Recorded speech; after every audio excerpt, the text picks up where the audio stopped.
So you made your offer, and now it's time to negotiate that offer and try to get it into an acceptable form.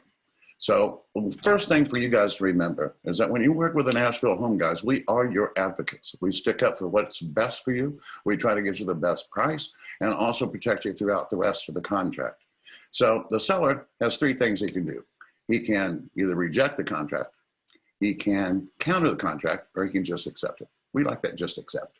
But most times it goes into a counter situation where the seller will come back with what he wants, and we'll see how that fits into what is really the right way to go. And either we'll accept his counter or we'll counter back. And then he might counter us back. It could go 3 or 4 times before we finally get an acceptable offer. But that's our goal, is to get an acceptable offer that's good for you.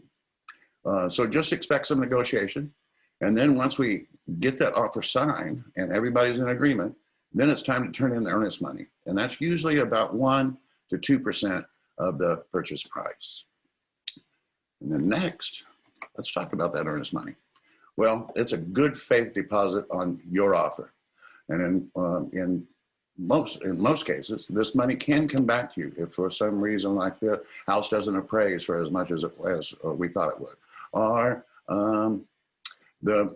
after doing the inspection, we find out that it's not what we thought it was. And so we can back out at those points because they're contingencies. And in that case, you would get the earnest money back. Otherwise, it applies to the purchase price. It usually has to be submitted to the title company or to the other real estate company in 3 to 5 days after the binding agreement date, or when everybody comes together and says, okay, we like this. It's good for the seller and for our buyer. So know that there's contingencies in that purchase and sales agreement which protects your earnest money. If for some reason you couldn't get it financed, you get the earnest money back. If for some reason the appraisal didn't come to be the right price, the right value, we can get it back.